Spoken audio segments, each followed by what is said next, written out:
नमस्कार दोस्तों, आप सभी का स्वागत है योगेंद्र साहू ऑनलाइन क्लासेस में। मैं आपका दोस्त, आपका होस्ट, आपका ट्यूटर दीपक इस ऑनलाइन प्लेटफॉर्म में आपका स्वागत करता हूं। ये हमारे एडीओ की क्लास है जिसकी वैकेंसी का नोटिफिकेशन आ चुका है। पंचायत विभाग के साइट पर आप देख सकते हैं। जल्दी इसके फॉर्म भराने भी चालू हो जाएंगे और एग्ज़ाम 6वें महीने में है, 15 तारीख को जहाँ तक। तो 200 पोस्ट है जिसमें से 5 से 7 पोस्ट बैकलॉग के हैं जो आरक्षित वर्ग को चले जाएंगे। ठीक, बाकी के पोस्ट आप लोगों के लिए बचे हैं। अप्रॉक्स 195 पोस्ट हैं आपके पास। काफ़ी अच्छा मौका है। 2012 में ये भर्ती हुई थी, फिर 2017 में हुई और इस बार ऐसा कहा जा रहा है कि 100 नंबर का पेपर होगा। पहले 150 का होता था, अभी 100 नंबर का होगा। कुछ आमूल चूल परिवर्तन सिलेबस में भी होंगे और जो परिवर्तन की उम्मीद की जा रही है या जिस परिवर्तन की आशंका है उसी के अकॉर्डिंग हमारे संस्था द्वारा ये क्लास चलाया जा रहा है।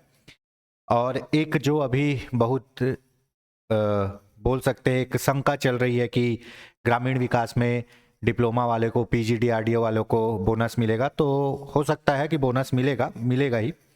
जब 150 नंबर का पेपर था तो 15% बोनस मिलता था। जब 100 नंबर का पेपर हो तो हो सके 10% मिले। ठीक है, और कुछ लोगों का ऐसा मानना है कि जब उनको बोनस मिल जाएगा तो बिना पीजीडीआरडी वालों का या ग्रामीण विकास में डिप्लोमा वालों का सिलेक्शन कैसे होगा। तो ऐसा नहीं है मेरे दोस्तों, पूरे 200 पद में उनका सिलेक्शन नहीं हो पाएगा क्योंकि आपका सिलेबस ऐसा है कि आपको भी बहुत चीज़ों में एडवांटेज मिलेगा। ठीक है, तो आप ये बिल्कुल मन से धारणा हटा दीजिए। आप अच्छे से अपने स्तर की ईमानदारी से मेहनत करिए, आपका सिलेक्शन जरूर होगा। ठीक है, बोनस मिलेगा, हमारा सिलेक्शन नहीं होगा, वो सब चीज़ों से दूर हो जाइए। क्यों? क्योंकि नौकरी चाहिए, एक पद पे चाहिए। पूरे 200 पद पे तो उनको बोनस नहीं मिल जाएगा ना पूरे 200 पद पे वो सेलेक्ट हो पाएंगे। ठीक है, होंगे जरूर। ठीक है, होंगे जरूर, पीजीडीआरडी वाले भी सेलेक्ट होंगे, पर वही सेलेक्ट होगा जो पढ़ेगा। सिर्फ बोनस के 10 नंबर 12 नंबर से किसी का सिलेक्शन नहीं होने वाला। उसके लिए पढ़ाई भी जरूरी है। तो भैया आप पढ़ाई करिए। ठीक है, आप पढ़ाई करिए और जितने भी पीजीडीआरडी वाले हैं सभी के सभी पढ़ रहे होंगे ऐसा भी नहीं है ना। तो आप, ये मैं इसीलिए बोल रहा हूं, इसको अन्यथा ना ले, ये मैं इसीलिए बोल रहा हूं कि भैया पूरे 200 पदों पर बोनस अंक के आधार पर पीजीडीआरडी वालों का सिलेक्शन नहीं होगा। बहुत ऐसे लोग भी सिलेक्ट होंगे जो बिना पीजीडीआरडी वाले हैं। ठीक है, बहुत ऐसे लोग भी सिलेक्ट होंगे जो ग्रामीण विकास में डिप्लोमा नहीं किए हुए हैं। तो आप भी उनमें से एक हो सकते हो। इसीलिए आप अपनी तैयारी करिए, पीजीडीआरडी वाले भी तैयारी करिए, क्योंकि बोनस के दम पे तो नहीं सेलेक्ट होंगे, पढ़ना पड़ेगा, पूरा सिलेबस पढ़ना पड़ेगा। और जो पीजीडीआरडी नहीं किए हैं, डिप्लोमा नहीं किए हैं, उन लोग भी पढ़िए। क्यों? क्योंकि सिलेबस के दम पे ही सिलेक्शन होगा। मैं दोनों के लिए बोल रहा हूँ, दोनों पक्षों के लिए बोल रहा हूँ, किसी एक पक्ष को मैं आहत नहीं कर रहा हूँ, है ना। जो बिना डिप्लोमा वाले हैं वो निगेटिविटी लेके बैठे हैं तो ये गलत बात है। ठीक है, तो आपको पढ़ाई करनी है। जिसके पास डिप्लोमा है वो भी पढ़े, मन लगा के पढ़े, अच्छी बात है, आपको थोड़ा एडवांटेज मिल रहा है। और जिसके पास नहीं है वो भी मन लगा के पढ़े और ये सोचे कि मैं जिनके पास एडवांटेज है उनको पीछे करके ये नौकरी लिया। बहुत अच्छे गर्व की बात होगी वो। तो मेरे कहने का मतलब सार यही है इस चीज का कि आप केवल अभी अपनी तैयारी पर ध्यान रखिए, दोनों पक्ष अपनी तैयारी पर ध्यान रखिए और अपनी तैयारी को पुख्ता करिए। चलिए दोस्तों, तो ये एडीओ के लिए और सभी ये जो क्लास है वो एक्चुअल में जो संशोधन हुआ है अभी छत्तीसगढ़ पंचायती राज अधिनियम में जो संशोधन हुआ है उसके संबंध में ये क्लास है। ठीक है, हमारे यहाँ जो नई सरकार आई है अभी, है ना, साय सरकार, विष्णुदेव साय सरकार, उन्होंने छत्तीसगढ़ पंचायती राज अधिनियम में कुछ संशोधन किया है। जो मुख्य संशोधन है ना, संशोधन की जो मुख्य बात है, मुख्य बिंदु क्या है, संशोधन का मुख्य बिंदु क्या है? ओबीसी आरक्षण। ओबीसी आरक्षण, ये जो संशोधन हुआ है ये मुख्यतः किस पर हुआ है? ओबीसी आरक्षण पर। और भी जो एक दो बातों पे संशोधन हुआ है उसका भी यहाँ पे जिक्र किया जाएगा। ठीक है, तो ओबीसी आरक्षण पर संशोधन हुआ है तो जाहिर सी बात है पूरा छत्तीसगढ़ पंचायती राज अधिनियम के बहुत सारे भाग इससे क्या हुए हैं? प्रभावित हुए हैं, है ना। तो हमको ओबीसी आरक्षण पर देखना है क्या संशोधन हुआ है। ये बहुत इंपॉर्टेंट टॉपिक हो गया क्योंकि ये संशोधन के बारे में पूछेगा ही। छत्तीसगढ़ पीएससी में भी पंचायती राज का जो आपका है भाग रहता है, ये उसके लिए भी है और अन्य एग्जाम के लिए भी है। और एडीओ के लिए तो इसीलिए है क्योंकि एडीओ में तो पूरा एक चैप्टर है पंचायती राज का। तो चलिए हम देखते हैं कि जो अभी प्रमुख संशोधन हुए हैं वो किस पे है। तो सबसे पहले तो आपको पता है कि छत्तीसगढ़ पंचायती राज अधिनियम 1993। अब आप बोलोगे कि 93 में छत्तीसगढ़ नहीं बना था, तो भैया 93 में मध्य प्रदेश बन गया था, है ना, और वहां पे ये सबसे पहले लागू हुआ था। छत्तीसगढ़ सहित एकीकृत मध्य प्रदेश पहला राज्य था जो 73वें और 74वें संविधान संशोधन का चुनाव करवाया था। ठीक है, ये आप पढ़े होगे। तो यही वहां से लिया गया है मध्य प्रदेश से, इसलिए 93 लिखा गया है। संशोधन अभी 2024-25 में हुआ है और इस संशोधन का मुख्य बिंदु क्या है? ओबीसी आरक्षण। आपको पता है दोस्तों, आप लोग पढ़े हो, आपको पता है ना, क्या आपको एक बात बहुत अच्छे से पता है, 73वां संविधान संशोधन, 73वां संविधान संशोधन, ठीक है, संशोधन कब? 1993 ले लेते हैं, 92-93, ठीक है, ठीक। 73वां संविधान संशोधन, इसमें आरक्षण, पंचायत में क्या आरक्षण दिया गया था ये आपको पता है ना। इसमें पंचायत में आरक्षण दिया गया था एसटी और एससी को। कैसे? जनसंख्या के अनुपात में, जनसंख्या के अनुपात में, ठीक है। और महिलाओं को सभी वर्गों में आरक्षण दिया गया था। महिला को कितना दिया गया था? 33%, ठीक है। ये आरक्षण जो है किसमें दिया गया था? 73वें संविधान संशोधन में। ये जो आरक्षण था, ये 73वें संविधान संशोधन 1993 में पंचायती राज में जो आरक्षण दिया गया, जो केंद्र सरकार ने दिया था, अपने पूरे जो कानून में केंद्र सरकार ने आरक्षण दिया, वो किस में दिया था? एसटी और एससी को किस आधार पर मिलेगा? जनसंख्या के आधार पर। और महिला को सभी वर्ग में कितना आरक्षण मिलेगा? 33% मिलेगा। ये केंद्र सरकार का आरक्षण था जो पंचायती राज के लिए डिसाइड किया गया था, ठीक है। पंचायती राज के लिए डिसाइड किया गया था। कौन से अनुच्छेद में? अनुच्छेद 243 डी में आरक्षण का प्रावधान है, ठीक है दोस्तों। अब उसके बाद आपको पता है क्या? छत्तीसगढ़ पंचायती राज अधिनियम, है ना। पंचायती राज कौन सी सूची का विषय है? पंचायती राज, है ना, कौन सी सूची का विषय है? राज्य सूची का। कौन सी सूची का विषय है? राज्य सूची का। आप संविधान में पढ़े हो, है ना, पंचायती राज कौन सी सूची का विषय है? पंचायती राज राज्य सूची का विषय है ना। तो मेरे रणबांकुरों, मेरे दोस्तों, मेरे युद्ध वीरों, आपने संविधान में पढ़ा हुआ है शक्तियों का विभाजन, है ना। अनुसूची 7 शक्तियों का विभाजन, जिसमें 3 टाइप की अनुसूची दी गई है। केंद्र सूची, केंद्र सूची में वे विषय आते हैं जिसमें केंद्र सरकार कानून बनाती है। दूसरी आती है राज्य सूची, राज्य सूची में वे विषय आते हैं जिस पे राज्य सरकार कानून बनाती है। फिर आता है समवर्ती सूची, इसमें वे विषय आते हैं जिसमें केंद्र सरकार भी कानून बना सकती है, राज्य सरकार भी कानून बना सकती है। अगर दोनों में लड़ाई होगा तो कौन से सरकार का कानून मान्य होगा? केंद्र सरकार का। इसके बाद आता है एक अवशिष्ट सूची, ऐसा विषय जो ऊपर की तीनों सूची में नहीं है, वो किस में रहेगा? अवशिष्ट सूची में। और अवशिष्ट सूची में भी कानून कौन बनाता है? केंद्र सरकार। तो चूंकि पंचायती राज राज्य सूची का विषय है, तो इस पे कानून कौन बनाएगा? कानून बनाएगा, कानून बनाने का अधिकार किसके पास है जी? राज्य सरकार के पास। कानून बनाने का अधिकार किसके पास है? राज्य सरकार के पास, ठीक है, राज्य सरकार के पास। राज्य सरकार इसको अपने तरीके से लागू कर सकती है। तो इसीलिए छत्तीसगढ़ पंचायती राज अधिनियम, है ना, 1993 में, ठीक है, आरक्षण का प्रावधान क्या था? आरक्षण का प्रावधान, ठीक है, क्या था? इसमें सरकार ने, राज्य सरकार ने अपने हिसाब से आरक्षण रखा। मैं एक बार फिर से आपको बता देता हूं, ठीक। देखिए 73वां संविधान संशोधन 1993 में जो आरक्षण मिला, कैसे मिला था? एसटी और एससी को जनसंख्या के अनुपात में, महिला को 33% अपने अपने वर्ग में, सभी वर्गों में, ठीक है। पंचायती राज राज्य सूची का विषय है, इसीलिए छत्तीसगढ़ सरकार ने अपने लिए अलग आरक्षण कानून बनाया, है ना, अलग आरक्षण कानून बनाया। और इस कानून में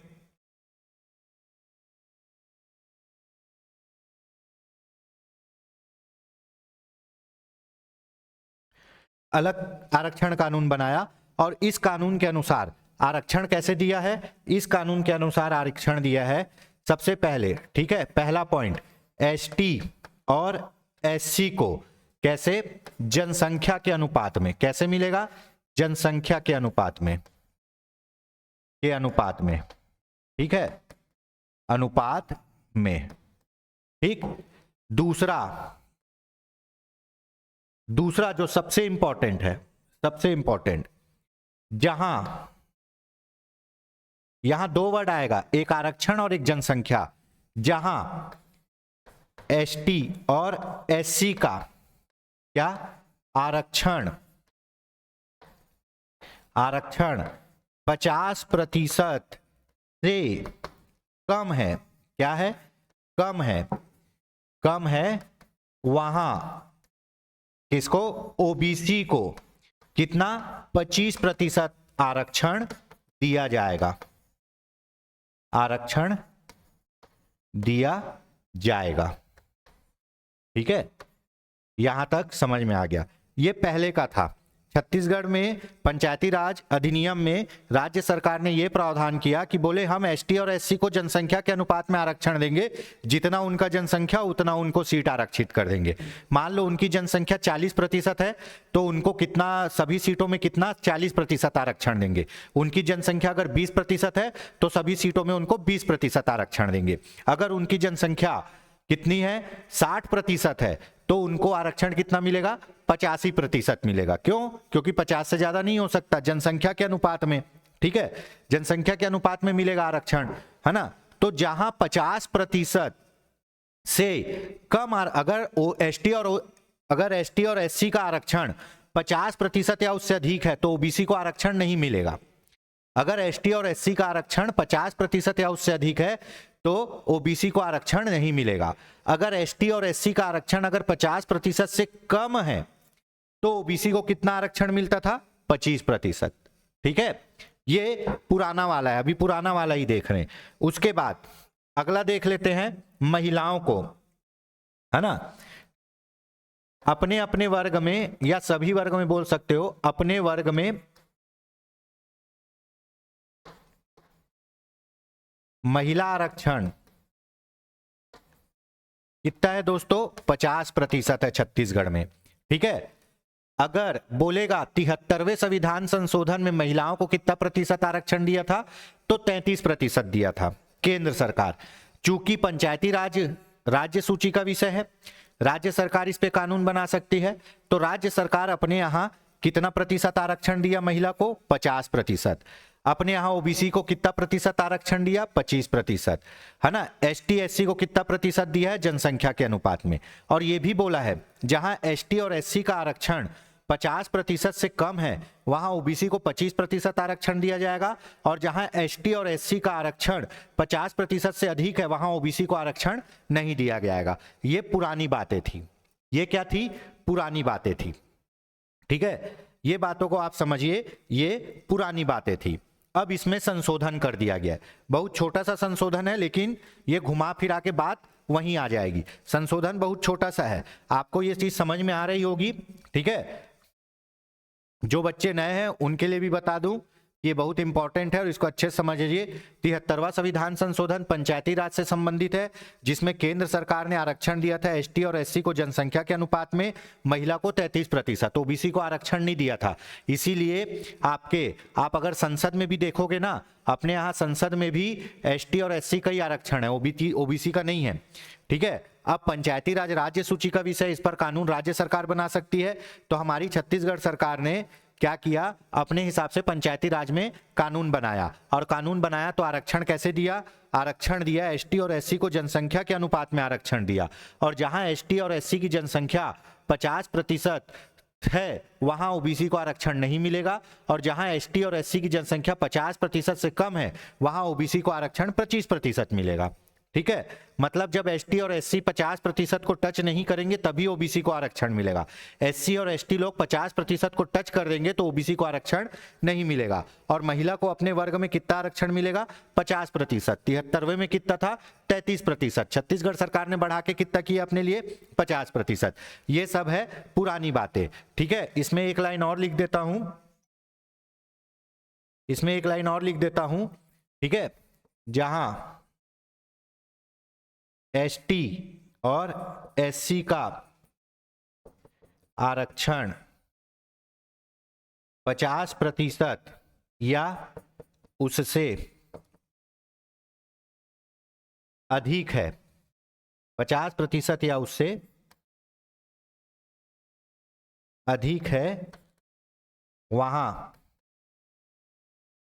ओबीसी आरक्षण क्या होगा? शून्य हो जाएगा। ओबीसी आरक्षण शून्य होगा, मतलब नहीं मिलेगा, शून्य होगा, ठीक है। ओबीसी आरक्षण शून्य होगा। ये पुरानी बातें थी, यहां तक समझ में आ गया। अब देखते हैं संशोधन क्या हुआ है, ठीक है। अब देखते हैं संशोधन क्या हुआ है। अब संशोधन ये बोलता है कि संशोधन ये बोलता है ना,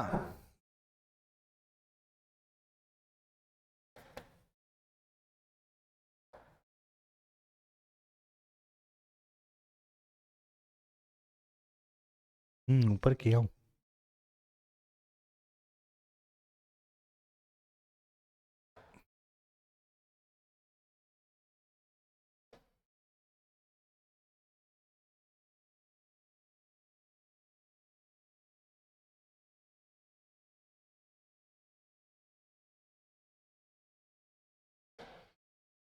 ये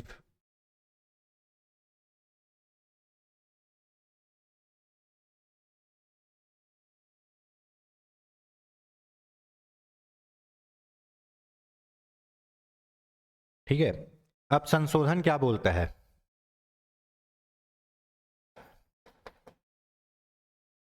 संशोधन, संशोधन देखिए, सबसे पहली बात, यथावत क्या रहेगा?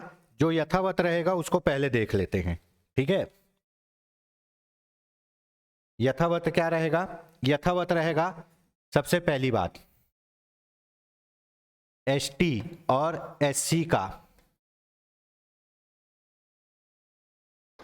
आरक्षण कैसे रहेगा? जनसंख्या के अनुपात में। कैसे रहेगा?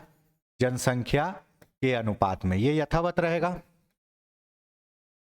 अनुपात में ही रहेगा। ये जो संशोधन हुआ है अभी उसकी बात कर रहे हैं। दूसरा, ठीक है, महिला आरक्षण कितना रहेगा? महिला भी यथावत रहेगा, अपने अपने वर्ग में 50%, ठीक है। अब जो संशोधन होगा, है ना, जो संशोधन होगा मुख्य तौर पे ओबीसी का, इसमें क्या लिखा गया है? एसटी और एससी का आरक्षण, यहां तो उनको जनसंख्या के अनुपात में दे दिया गया है, अब उसी आधार पे ओबीसी को मिलता था, तो ओबीसी के लिए क्या संशोधन हुआ है? एसटी और एससी का आरक्षण अगर 50% से कम है तो ओबीसी को, मोस्ट इंपॉर्टेंट, जनसंख्या के अनुपात में, जनसंख्या के अनुपात में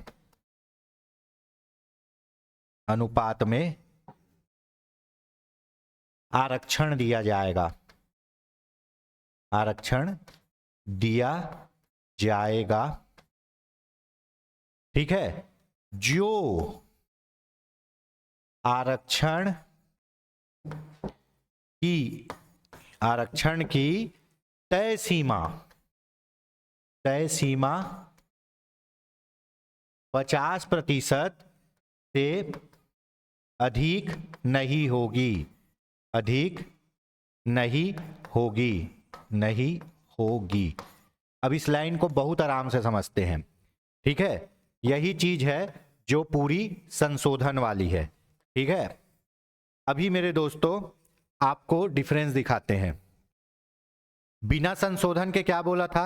बिना संशोधन के बोला था जहां एसटी और एससी का आरक्षण 50% से कम होगा वहां ओबीसी को 25% एकमुश्त आरक्षण हम दे देंगे। ठीक है, संशोधन करने के बाद क्या बोला कि जहां एसटी और एससी का आरक्षण 50% से कम है तो ओबीसी को कितना? जनसंख्या के अनुपात में। पहले बोल रहे थे 25% देंगे, अभी क्या बोल रहे हैं सरकार संशोधन के बाद कि हम आरक्षण कितना देंगे? जनसंख्या के अनुपात में देंगे। और वो जो आरक्षण मिलेगा वो टोटल 50% से अधिक नहीं हो सकता। ठीक है, टोटल 50% से अधिक नहीं हो सकता। फिर से देखिए, पहले ओबीसी को 25% आरक्षण मिलता था दोस्तों, संशोधन के बाद से ओबीसी को जनसंख्या के अनुपात में आरक्षण मिलेगा, जो आरक्षण की कुल तय सीमा 50% से अधिक नहीं होगी। ठीक है, माननीय सुप्रीम कोर्ट ने आरक्षण की तय सीमा किसी भी क्षेत्र में 50% रखी है ना। इंदिरा साहनी वाला केस है ना कि भैया 100 में से 50 सीटें ही आरक्षित होंगी और वो 50 सीटें जो आरक्षित है वो एसटी एससी ओबीसी सबको बटेगी। ठीक है, 50% अनारक्षित रहेगा और 50% आरक्षित रहेगा। तो यहां पे पहले 25% आरक्षण दे दिया जाता था जो ज्यादा हो जाता था। अब क्या किया? ओबीसी को जनसंख्या के अनुपात में आरक्षण दिया, और आरक्षण देगा तो उसकी जितनी अनुपात रहेगी जनसंख्या उसके अनुपात में देगा तब तक जब तक वो 50% के अंदर है। 50% से अधिक मतलब कहानी खत्म। इसको उदाहरण से समझते हैं। इसमें यह भी कहा गया, ठीक है, इसमें यह भी कहा गया है, ठीक, क्या? जहां एसटी एससी का आरक्षण 50% या उससे अधिक है, एसटी एससी का आरक्षण 50% या उससे अधिक है, वहां ओबीसी आरक्षण शून्य होगा, नहीं मिलेगा। ठीक है, चलिए यहां तक तो समझ में आ गए। अब एक एग्जाम्पल देख लेते हैं। ठीक, पहले क्या बोलता था कि 25% आरक्षण देंगे, अब क्या बोलता है? जनसंख्या के अनुपात में। ठीक है, तो चलो अब देख लेते हैं। क्या मान लो, ठीक, एसटी और एससी का आरक्षण कितना है? 20% है। कितना है दोस्तों? 20%। ठीक, 20%। ओबीसी की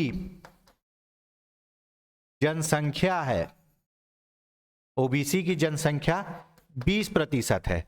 आपको पता है एसटी और एससी का आरक्षण अगर 50% से कम है तो ओबीसी को किसके अनुसार आरक्षण मिलेगा? जनसंख्या के अनुपात में। और ओबीसी की जनसंख्या 20% है तो ओबीसी आरक्षण कितना मिलेगा? 20%, पूरा 20% मिल जाएगा। ठीक है, ये हो गया कंडीशन पहला। अब दूसरा देखते हैं, है ना। एसटी और एससी का आरक्षण, ठीक है, मान लो 40% है। ठीक, एसटी और एससी का आरक्षण मान लो 40% है। ठीक है, तो ओबीसी को किस में मिलेगा? जनसंख्या के अनुपात में। और ओबीसी की जनसंख्या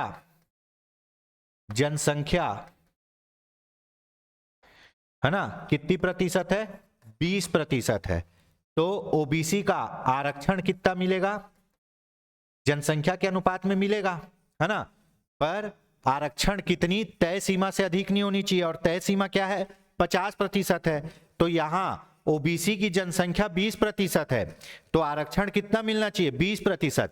पर 20% नहीं मिलेगा दोस्तों, क्योंकि माननीय सुप्रीम कोर्ट का ऑर्डर है कि आरक्षण की तय सीमा 50% है। तो ओबीसी को कितना ही आरक्षण मिलेगा? केवल 10%। 10% इसलिए मिलेगा क्योंकि 10 ये दोनों मिला के कितना हो गया 50%, और किसी भी हद तक 50% से अधिक आरक्षण नहीं होगा। यहां कितना हुआ है अभी भी आरक्षण 40%, इसलिए पूरा का पूरा दे दिए, है ना। अगर ये भी 50 से ज्यादा होता तो कट कर देते इसके आरक्षण को। तो कुल मिला के कहानी ये बोलती है कि अगर एसटी और एससी का आरक्षण 50% से कम है तो ओबीसी को जनसंख्या के अनुपात में मिलेगा, और जनसंख्या के अनुपात में कहां तक मिलेगा, टोटल 50% होने तक। अगर एसटी और एससी का आरक्षण 20% है ना, तो ओबीसी को जनसंख्या के अनुपात में आरक्षण मिलेगा, और ओबीसी का आरक्षण कहां तक जाएगा, 50% की सीमा तक जाएगा। तो यहां तो अगर पूरा जनसंख्या के अनुपात में दे भी दिए तो भी 40 जा रहा है, तो पूरा आरक्षण दे देंगे। लेकिन यहां ओबीसी का आरक्षण 40% है, बचा कितना 10% बचा, और ओबीसी की जनसंख्या कितनी है 20%, तो पूरा 10% आरक्षण दे देंगे, 20% नहीं देंगे। अगर 20% देंगे तो 40 और 20 60 हो जाएगा, जो असंवैधानिक हो जाएगा। किसी भी हाल में ये जो टोटल आरक्षण है दोस्तों, किसी भी हाल में ये टोटल आरक्षण 50% से अधिक नहीं जाएगा। किसी भी हाल में ये जो टोटल आरक्षण है वो 50% से अधिक नहीं जाएगा। और आप बोलोगे कि महिलाओं को जो 50% आरक्षण मिल रहा है, महिला को जो 50% आरक्षण मिल रहा है ना, वो इसी 40 और 10 में मिलेगा, है ना। अब ये 40% में 20% क्या रखेंगे, एसटी एससी महिला रहेगी। क्या रहेगी, एसटी एससी महिला। ये 10% में 5% क्या रहेगी, ओबीसी महिला रहेगी, है ना। अपने अपने वर्ग में ही मिलेगा। तो कहानी यही है।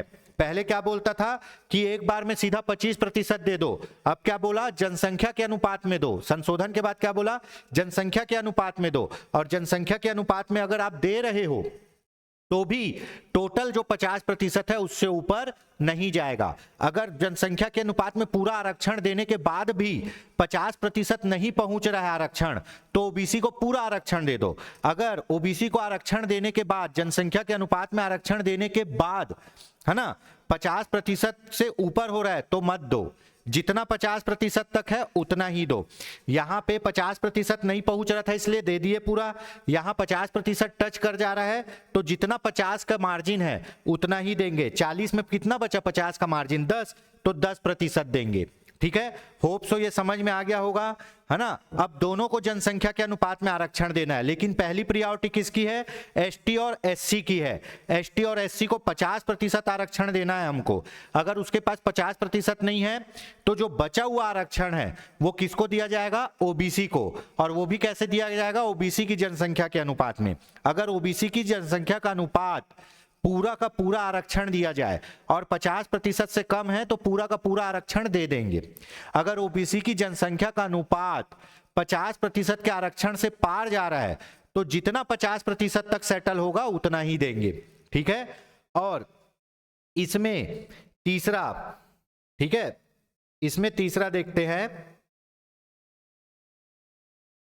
इसमें तीसरा देखते हैं क्या होगा, है ना। एसटी और एससी का, है ना, आरक्षण 50% से अधिक है तो ओबीसी आरक्षण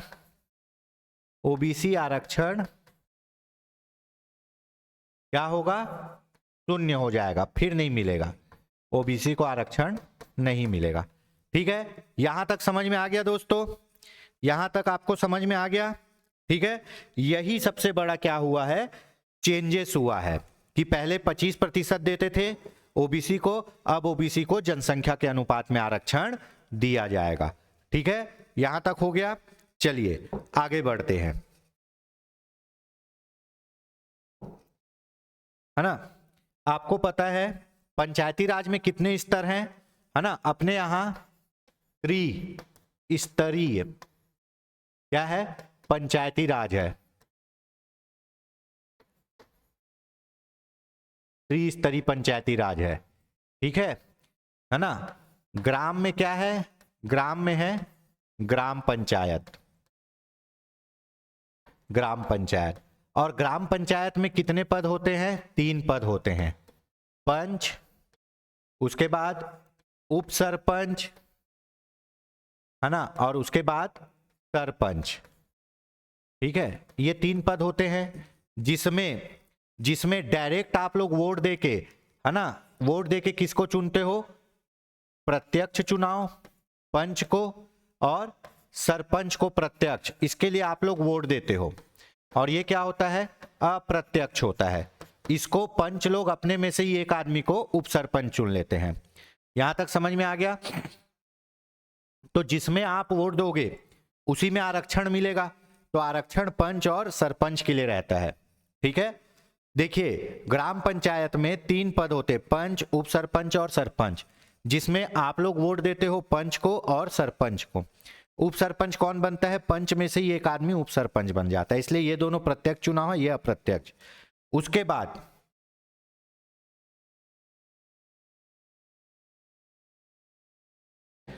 बाद है ना, क्या होता है ब्लॉक में?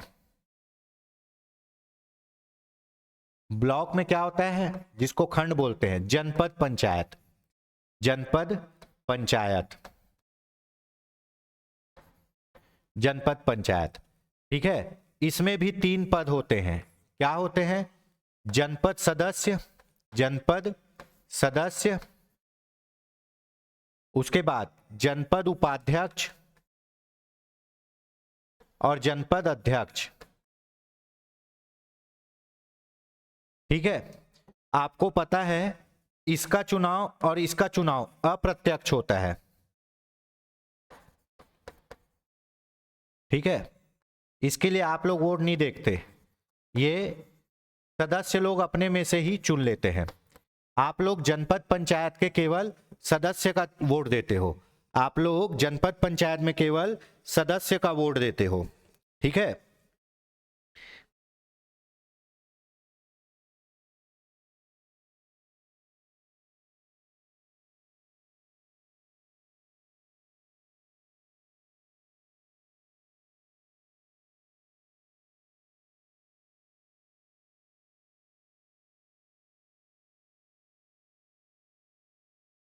ठीक है। ब्लॉक में जनपद पंचायत होता है, जनपद पंचायत में भी 3 पद होता है, जनपद पंचायत सदस्य, जनपद पंचायत उपाध्यक्ष, जनपद पंचायत अध्यक्ष। आप लोग वोट देने जाते हो जनपद पंचायत सदस्य का, सदस्य लोग अपने में से एक अध्यक्ष एक उपाध्यक्ष चुन लेते हैं। उसके बाद जिला में क्या आता है? जिला पंचायत। जिला में क्या आता है? जिला पंचायत। हर जिले में एक जिला पंचायत होता है, इसमें भी 3 पद होते हैं, इसमें भी 3 पद होते हैं। क्या होता है? सदस्य का, ठीक है, उपाध्यक्ष का और अध्यक्ष का। यहां भी ये दोनों अप्रत्यक्ष होते, इसके लिए आप लोग वोट नहीं डालते, इसके लिए आप लोग वोट नहीं डालते। आप लोग वोट किस लिए डालते हो? सदस्य के लिए। ठीक है, यहां तक हो गया, ये नॉर्मल सी बात है, आप पंचायती राज में पढ़े हो। ठीक है, चलिए चुनाव समझ में आ गया कि ग्राम पंचायत में पंच और सरपंच का प्रत्यक्ष चुनाव होता है, उप सरपंच का प्रत्यक्ष होता है। जनपद पंचायत में सदस्य का प्रत्यक्ष चुनाव होता है, अध्यक्ष और उपाध्यक्ष का प्रत्यक्ष होता है। जिला पंचायत में सदस्य का प्रत्यक्ष चुनाव होता है, अध्यक्ष और उपाध्यक्ष का अप्रत्यक्ष होता है। ठीक है, चलिए ये यहां तक समझ में आ गया। ठीक, आगे बढ़ते हैं।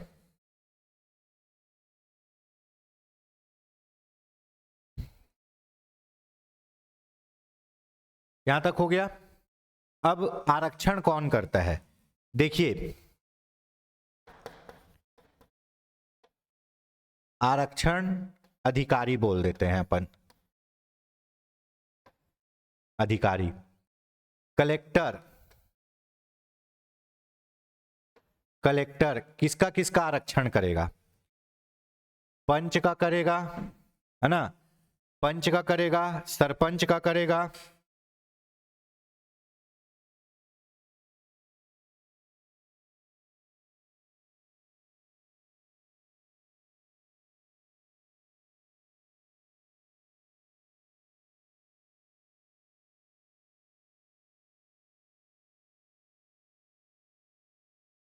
ठीक है। कलेक्टर पंच का करेगा, सरपंच का करेगा, ठीक है। उसके बाद जनपद सदस्य का करेगा, ठीक है। उसके बाद हाँ, यहां तक है, जनपद सदस्य का करेगा।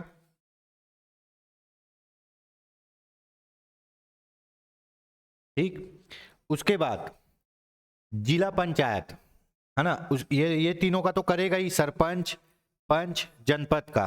ठीक, यहां तक जनपद तक करेगा। उसके बाद जिला पंचायत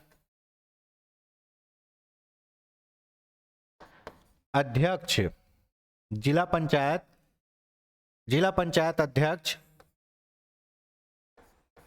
का आरक्षण कौन करता है?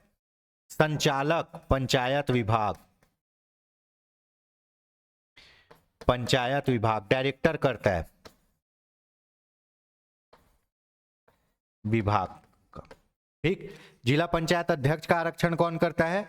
जो पंचायत विभाग का संचालक है, सेक्रेटरी होता है, सेक्रेटरी लेवल का आदमी, वो करता है। बाकी सभी का आरक्षण कौन करता है? बाकी सभी का आरक्षण डिस्ट्रिक्ट कलेक्टर करता है। लेकिन जिला पंचायत का और जिला पंचायत अध्यक्ष का आरक्षण कौन करता है? जो पंचायत विभाग का संचालक है, जो सेक्रेटरी होता है, कलेक्टर से भी बड़ा, वो करता है। यहां तक हो गया, ये तो आपको पता ही चल गया होगा। ठीक, चलिए अब आगे देखते हैं।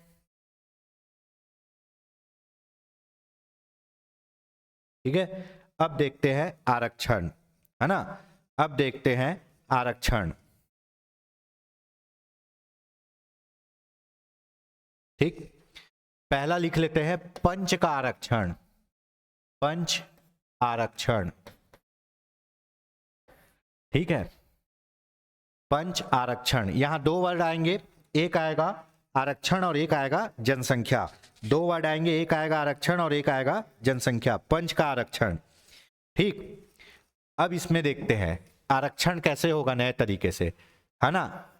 एसटी और एससी का यहां लिखेंगे आरक्षण, आरक्षण 50% से कम है तो ओबीसी को कितना? जनसंख्या के अनुपात में, जो मैं अभी आपको समझाया, जनसंख्या के अनुपात में आरक्षण होगा। अनुपात में क्या मिलेगा? आरक्षण मिलेगा। ठीक है, बात घुमा फिरा के वही जाएगी। यहां लिखा है आरक्षण, अगर पंच पद का आरक्षण, अगर पंच पद का आरक्षण एसटी एससी के लिए 50% से कम है तो ओबीसी को जनसंख्या के अनुपात में आरक्षण मिलेगा। ठीक है, ये हो गया, ये एग्जाम्पल से बता दिया था मैं। ठीक, मान लो कुल पद, ठीक है, 40 है, कुल पद 40 है। ठीक, उसमें कुल पद 40, ठीक, एसटी एससी का आरक्षण, एसटी एससी का आरक्षण मान लो कितना है? 20% है, 20 सीट है। ठीक है, एससी एससी का आरक्षण 20 है ना, 20 है। तो ओबीसी आरक्षण, ओबीसी आरक्षण क्या होगा? 0 होगा। क्यों? क्योंकि 50% आरक्षण मिल चुका है। ठीक है, यहां तक समझ में आ गया। अब इसी को देखते हैं। ठीक, कुल पद कितना है? 40 है ना। एसटी एससी का आरक्षण, एसटी एससी का आरक्षण कितना है? मान लो एसटी एससी का आरक्षण है आपका 15, ठीक है, 15 है। तो ओबीसी को, ओबीसी का आरक्षण कितना होगा? यहां 5 होगा। ठीक है, अगर जनसंख्या ज्यादा है तो 5 होगा। क्यों? क्योंकि 50% से अधिक आरक्षण नहीं देना है। ठीक, यहां तक समझ में हो गया। चलिए अब दूसरा आरक्षण देखते हैं, सरपंच का। सरपंच का आरक्षण। ठीक, आपको पता है कि सबसे नीचे क्या होता है? ग्राम पंचायत, ग्राम पंचायत से ऊपर जनपद, जनपद से ऊपर जिला पंचायत।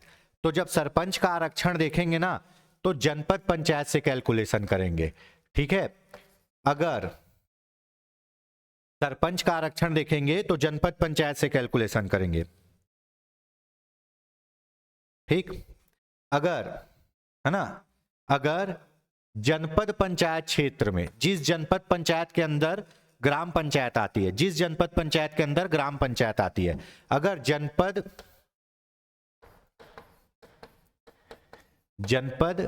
पंचायत क्षेत्र में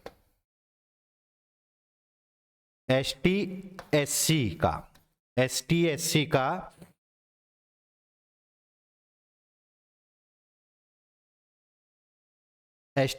का जनसंख्या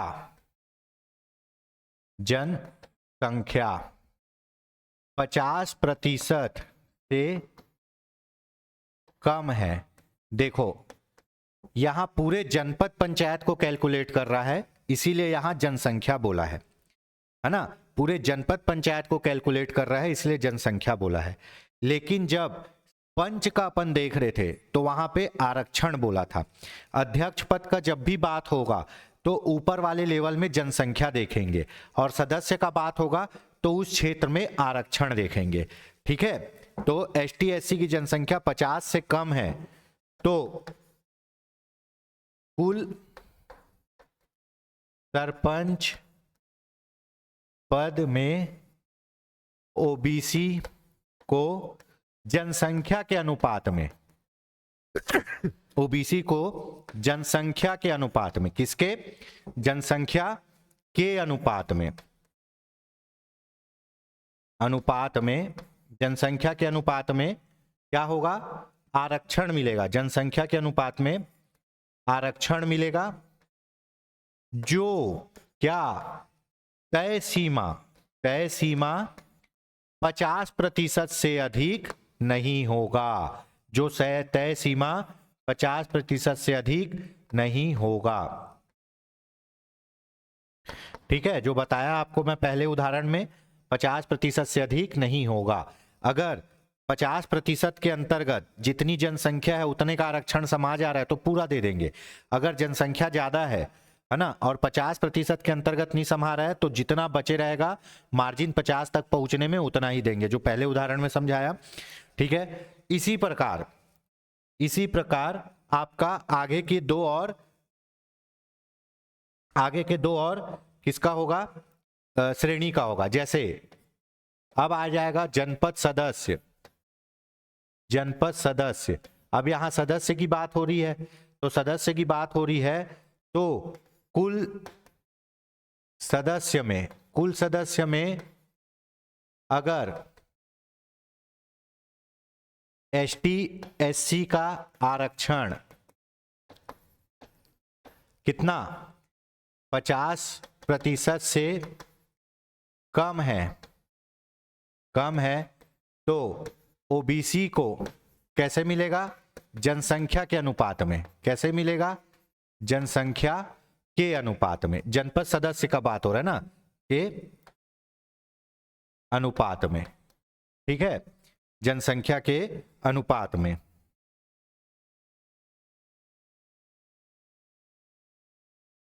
ठीक है, यहां हो गया। अगर सदस्य की बात बोलेगा तो जो आरक्षण सीट आरक्षित है उसमें देखेंगे। अगर अध्यक्ष की बात बोलेगा तो जनसंख्या में देखेंगे। अब जनपद अध्यक्ष का, है ना, तो जनपद अध्यक्ष मतलब अब ऊपर देखेंगे। अगर जिला में एसटी एससी की जनसंख्या, है ना, अगर जिले में एसटी एससी की जनसंख्या, एसटी एससी की जनसंख्या 50% या उससे कम है, तो जाहिर सी बात है आरक्षण भी कम मिलेगा एसटी एससी को। अगर एसटी एससी को 50% से कम आरक्षण मिलेगा, कम है, तो ओबीसी को कितना, जनसंख्या के अनुपात में, ओबीसी को जनसंख्या के अनुपात में क्या मिलेगा, आरक्षण मिलेगा, अनुपात में आरक्षण मिलेगा,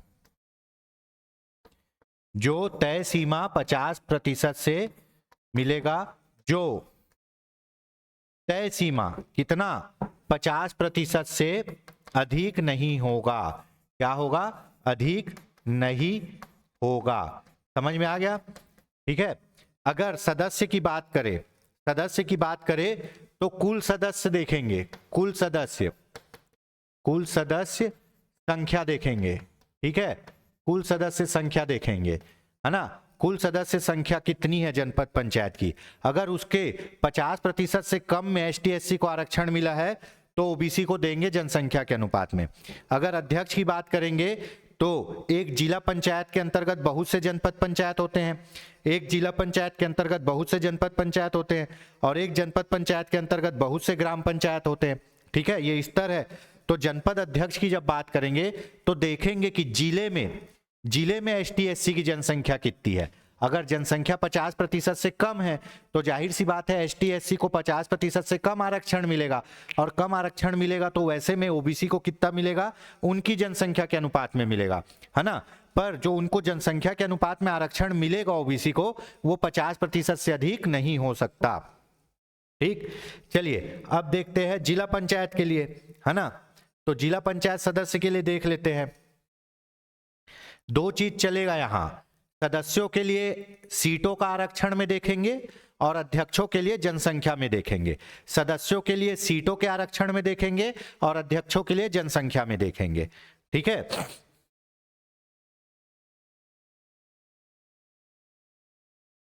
ठीक। अब अपन देखेंगे किसको, जिला पंचायत सदस्य को।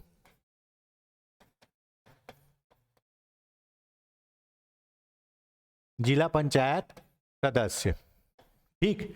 अगर कुल सीट में एसटी एससी का आरक्षण 50% से कम है, 50% से कम है, तब ओबीसी को जनसंख्या के अनुपात में, किसमें, जनसंख्या के अनुपात में,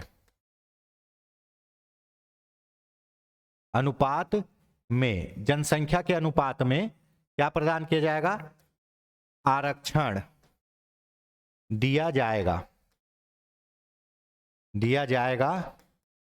जो आरक्षण की तय सीमा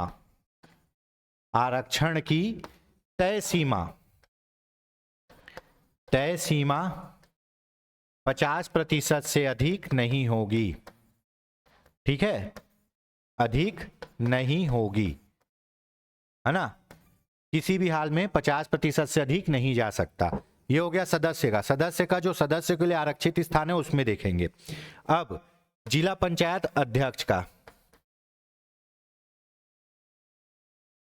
अध्यक्ष, इसका आरक्षण कौन करता है, इसका आरक्षण संचालक पंचायत विभाग करता है।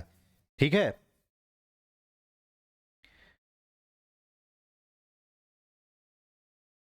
ठीक, जिला पंचायत। अब देखते हैं,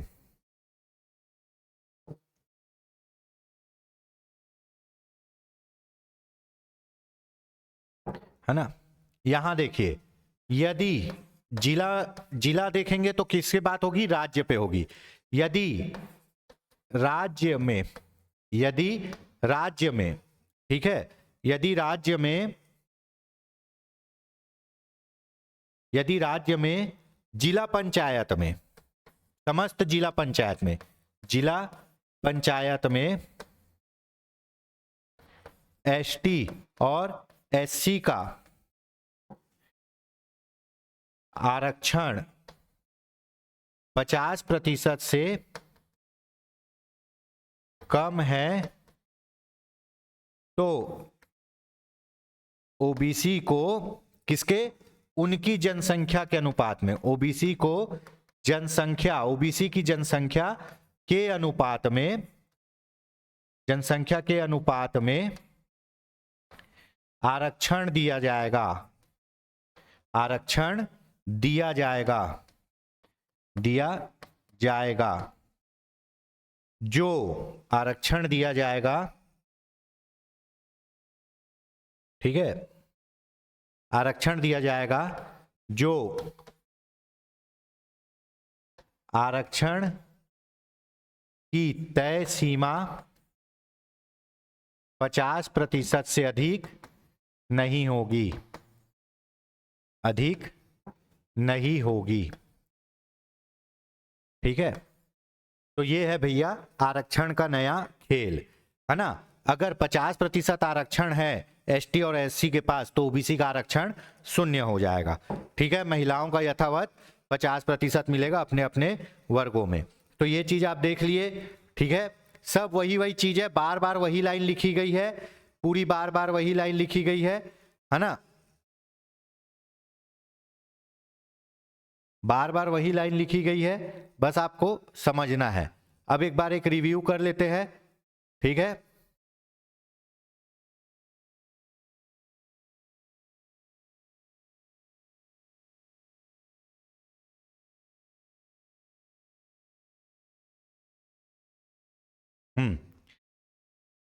आज अपन पढ़ रहे हैं छत्तीसगढ़ पंचायती राज में जो संशोधन हुआ है उसके संबंध में।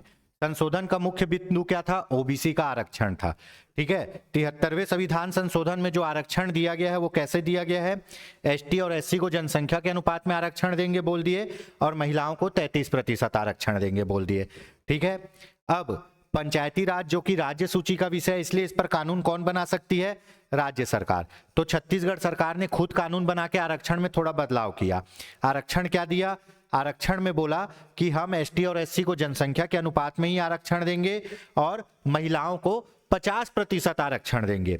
परंतु जहां एसटी और एससी की जनसंख्या का अनुपात 50% से कम है वहां ओबीसी को 25% आरक्षण देंगे। छत्तीसगढ़ सरकार पहले ऐसा बोली, जहां एसटी और एससी के आरक्षण का अनुपात 50% से कम है वहां ओबीसी को 25% आरक्षण देंगे। ठीक है, ये बोल दिए। और जहां एसटी और एससी की जनसंख्या का अनुपात 50% से अधिक है वहां ओबीसी को आरक्षण नहीं दिया जाएगा, ये बात बोले। अब इसमें संशोधन किए, संशोधन किए तो क्या बोले कि एसटी और एससी को हम जनसंख्या के अनुपात में ही आरक्षण देंगे बोले, सेम टू सेम, और महिला को 50% आरक्षण देंगे बोले, ये भी सेम टू सेम। लेकिन ओबीसी के आरक्षण में संशोधन किया गया। ओबीसी के आरक्षण में क्या संशोधन किया गया, बोला एसटी और एससी को जनसंख्या के अनुपात में आरक्षण दे दो, और जहां पे एसटी और एससी की जनसंख्या का अनुपात 50% से कम है वहां ओबीसी को उनकी जनसंख्या के अनुपात में आरक्षण दे दो। और जो ओबीसी को आप जनसंख्या के अनुपात में आरक्षण दे रहे हो वो कोई भी हाल में टोटल 50% से अधिक नहीं होना चाहिए, ये बात बोल दिया। ठीक है, और जहां एससी और एससी की आरक्षण का अनुपात 50% से उससे अधिक होगा वहां ओबीसी को आरक्षण नहीं दिया जाएगा, ये पहले ही बोल दिया। समझने के लिए देखते हैं, एससी और एसटी का आरक्षण है अगर 20%, ठीक है, तो ओबीसी को कितना मिलेगा, जनसंख्या के अनुपात में मिलेगा, है ना, आरक्षित। ठीक है, एसटी और एससी का आरक्षण है 20%, कहां तक जा सकते हैं, 50% तक जा सकते हैं। -20 किए बचा कितना, 30% आरक्षण अभी और दे सकते हैं। ठीक है, और ओबीसी की जनसंख्या अपने पास कितना बची है, 20% बची है। अगर हम पूरा ओबीसी को 20% भी दे दे तो 50% का क्राइटेरिया पार होगा क्या, नहीं होगा। इसीलिए ओबीसी को जितना जनसंख्या था उतना आरक्षण दे दिए। तो 20% ओबीसी का जनसंख्या था, 20% आरक्षण दे दिए, 20-20 40 हो गया, अभी भी 10 बचा है। तो यहां जितनी जनसंख्या थी उतना आरक्षण दे दिए। अब देखो एसटी और एससी का आरक्षण का अनुपात कितना है, 40 है। एसटी और एससी के आरक्षण का अनुपात कितना है, 40 है ना, 40 है। ठीक है, एसटी और एससी के आरक्षण का अनुपात 40 है। 50 में 40 घटाओ 10% बचा है आरक्षण। अब 10% आरक्षण किसको देना है? ओबीसी को। पर ओबीसी को किसके अनुपात में देना है? जनसंख्या के अनुपात में देना है। 10% डायरेक्ट नहीं देना है, जनसंख्या के अनुपात में देना है। तो ओबीसी की जनसंख्या 20% है। अगर आप इसमें 20% आरक्षण दे दोगे तो ये 60% हो जाएगा। तो ये तो गलत हो जाएगा, सुप्रीम कोर्ट इसको खारिज कर देगा। तो जो बचा हुआ मार्जिन 10% है वही देंगे, है ना। भले उसकी जनसंख्या 20% थी, लेकिन मार्जिन का ही आरक्षण इसको मिलेगा। किसी भी हाल में 50% से ऊपर नहीं जा सकता। इसीलिए ओबीसी को यहां 10% आरक्षण दिए हैं। ठीक है, अब उसके बाद देखिए, अब उसके बाद आगे देखते हैं। ठीक है, एसटी और एससी का आरक्षण अगर 50% से अधिक है तो ओबीसी को 0 मिलेगा। अपने यहाँ त्रिस्तरीय पंचायती राज संरचना है। ग्राम स्तर पर पंच, उप सरपंच और सरपंच होते हैं, जिसमें पंच और सरपंच का डायरेक्ट चुनाव होता है, जिसमें आप लोग वोट डालते हो। उप सरपंच का नहीं होता, है ना। वैसे ही जनपद में जनपद सदस्य, अध्यक्ष और उपाध्यक्ष होते हैं, जिसमें जनपद सदस्य का प्रत्यक्ष चुनाव होता है, बाकी दोनों का नहीं होता। जिला पंचायत में प्रत्यक्ष चुनाव केवल सदस्य का होता है, फिर सदस्य अपने में से एक को अध्यक्ष, एक को उपाध्यक्ष चुना लेते हैं, है ना। आरक्षण का अधिकारी कौन होता है? कलेक्टर होता है। कहां तक होता है? जनपद पंचायत, जिला पंचायत सदस्य तक आरक्षण कौन करता है? कलेक्टर करता है। लेकिन जिला पंचायत पद का आरक्षण कौन करता है? संचालक पंचायत विभाग करता है, जो सेक्रेटरी लेवल का आदमी होता है। ठीक है, ये हो गया पंच का आरक्षण। अगर मान लो किसी गांव में जितने भी पंच के पद हैं उसमें से 50% या उससे अधिक एसटी और एससी को आरक्षित कर दिए गए हैं तो ओबीसी को आरक्षण नहीं मिलेगा। अगर मान लो किसी गांव में जितने भी पंच के पद हैं उसमें से 50% से कम एसटी और एससी को मिले हैं तो ओबीसी को जनसंख्या के अनुपात मिलेंगे, लेकिन वो टोटल 50% से अधिक नहीं होगा। ठीक है, अब सरपंच पद का आरक्षण देखो। अब सरपंच तो गांव में एक ही होता है, तो गांव से कैसे लेंगे? नहीं ले पाएंगे। तो एक जनपद देखो, सबसे पहले होता है जिला पंचायत। एक जिला पंचायत के अंतर्गत बहुत से क्या? जनपद पंचायत। और एक जनपद पंचायत के अंतर्गत बहुत से क्या? ग्राम पंचायत। ग्राम पंचायत में प्रमुख कौन होता है? सरपंच होता है। ठीक है, तो एक जनपद पंचायत के अंतर्गत बहुत से सरपंच आते हैं, है ना। तो इसमें देखेंगे हम कि जनपद पंचायत क्षेत्र में जनसंख्या अगर एसटी एससी की 50% से कम है तो ओबीसी को सरपंच पद के लिए आरक्षण कितने में मिलेगा? जनसंख्या के अनुपात में। और यह आरक्षण किसी भी तरीके से 50% से अधिक नहीं होगा, जो अभी समझाया। ठीक है, उसके बाद सेम ऐसे ही जनपद पंचायत सदस्य का, फिर जनपद पंचायत अध्यक्ष का। जनपद पंचायत का अध्यक्ष के लिए आप जिले में जनसंख्या देखोगे। ठीक है, फिर जिला पंचायत सदस्य का, फिर जिला पंचायत सदस्य के बाद जिला पंचायत अध्यक्ष का। अध्यक्ष में ये देखोगे कि आप जिले में, है ना, राज्य में जितने भी जिला पंचायत है उनमें कितना आरक्षण मिल रहा है। तो इस प्रकार ये आरक्षण होगा। इसमें और क्या क्या बदलाव किए गए हैं? इसमें एक बदलाव ये किया गया है कि, है ना, अन्य संशोधन देख लेते हैं। अन्य संशोधन पहला, इसमें बोला है कि नगरीय निकाय प्लस पंचायती राज का चुनाव अब एक साथ हो सकता है। एक साथ हो सकता है। ठीक है, एक साथ हो सकता है। अभी तो अपने यहाँ 1 नेशन 1 इलेक्शन का चल रहा है ना। एक साथ चुनाव कराने के लिए केंद्र सरकार की जो कमेटी बनी थी उसके अध्यक्ष थे रामनाथ कोविंद जी। ठीक है, कि पूरे चुनाव एक साथ हो, तो नगर पालिका और पंचायत का चुनाव एक साथ हो सकता है। यह संशोधन किया गया। दूसरा आपका संशोधन है क्या? दूसरा संशोधन है, ठीक है, क्या?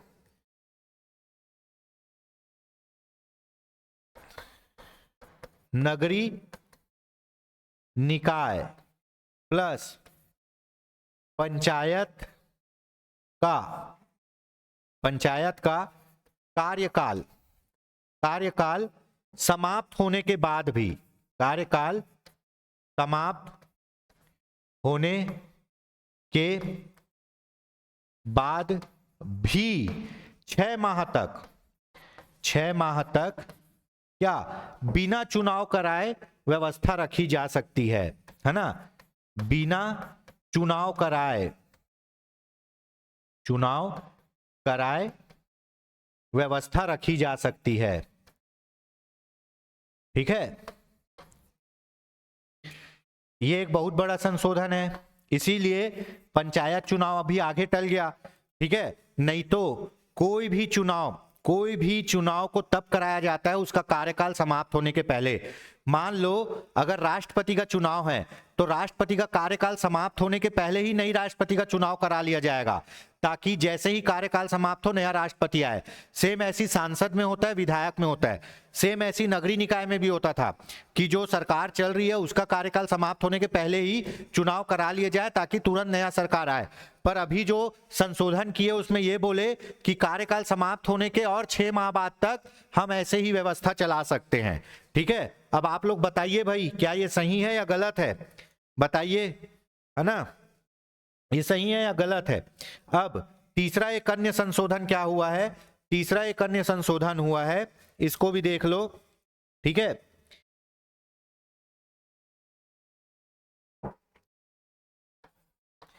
इस अध्यादेश के तहत 5वीं अनुसूची में शामिल जिलों, यहां जिलों की बात की गई है ना, 5वीं अनुसूची में शामिल जिलों में, 5वीं अनुसूची में शामिल जिलों में ओबीसी के आरक्षण को समाप्त कर दिया गया। ठीक है, जो 5वीं अनुसूची में शामिल जिले हैं वहां ओबीसी के आरक्षण को क्या कर दिया गया? समाप्त कर दिया गया। क्या कर दिया गया? समाप्त कर दिया गया। ठीक है, ये कुछ और संशोधन हुए हैं, है ना, ये आपको नेट में भी मिल जाएंगे। जो अपने को थोड़ा सा काम का लगा अपन यहाँ, सबसे पहले तो नगरीय निकाय और पंचायत का एक साथ चुनाव हो सकता है। दूसरा, नगरीय निकाय और पंचायत का कार्यकाल समाप्त होने के बाद 6 महीने तक बिना चुनाव कराए रह सकते हैं। और उसके अनुसार 5वीं अनुसूची में शामिल जिलों में ओबीसी के आरक्षण को समाप्त कर दिया गया। तो ये दोस्तों था बहुत इंपॉर्टेंट आपका क्या संशोधन, बहुत इंपॉर्टेंट संशोधन था जो किसमें? पंचायती राज में हुआ है। ठीक है, अब एक वो देख लेते हैं संशोधन से प्रभावित धाराएं। संशोधन से प्रभावित धाराएं, पंचायती राज की कौन कौन सी धाराएं इस संशोधन से प्रभावित हुई है? ठीक है, पंचायती राज की कौन कौन सी धाराएं इस संशोधन से प्रभावित हुई है वो देख लेते हैं, 2 मिनट।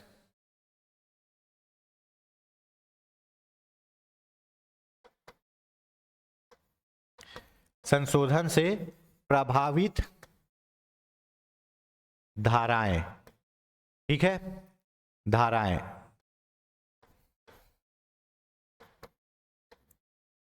ठीक, सबसे पहले धारा 1, क्यों? क्योंकि इसमें क्या होता है? नाम और विस्तार होता है, तो ये तो प्रभावित होगी, है ना। धारा 1 नाम और विस्तार, ठीक है, क्योंकि कुछ भी बदलेगा तो नाम और विस्तार तो बदलेगा। धारा 2, क्यों? क्योंकि इसमें बहुत सी लोग चीजों की परिभाषा होती है, तो ओबीसी आरक्षण की परिभाषा बदल गई होगी। उसके बाद धारा 2 के बाद धारा 13, धारा क्या? 13 पंचायतों का गठन। अब गठन,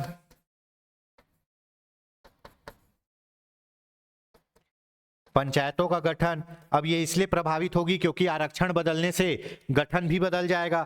ठीक है, उसके बाद धारा 13 के बाद धारा 17 पंच, और धारा 17 में क्या है? सरपंच और उप सरपंच का निर्वाचन। आरक्षण बदल गया तो, है ना, सरपंच और उप सरपंच का निर्वाचन, ये भी बदलेगा क्योंकि ओबीसी आरक्षण बदला है। ठीक है, सरपंच और उप सरपंच का निर्वाचन। ठीक, ये सब धाराएं संशोधित हुई है। उसके बाद धारा क्या? धारा 23, धारा 23 खंड मतलब जनपद, जनपद जनपद का निर्वाचन क्षेत्र में विभाजन, हाँ जनपद का निर्वाचन क्षेत्र में विभाजन, ये भी प्रभावित है। ये एक बार देख लीजिएगा कौन कौन सी धारा है। उसके बाद धारा क्या है 25 के बाद क्या है, सॉरी धारा 23 है, ये धारा 23 है, 23 के बाद 25 आएगा, धारा 25। उसके बाद फिर से वही जनपद अध्यक्ष और उपाध्यक्ष का, जनपद अध्यक्ष और उपाध्यक्ष का निर्वाचन। देखिए आरक्षण बदला है तो जितने लोगों का निर्वाचन है वो तो बदलेगा ही, क्योंकि ओबीसी का आरक्षण बदला है। जनपद अध्यक्ष और उपाध्यक्ष का निर्वाचन,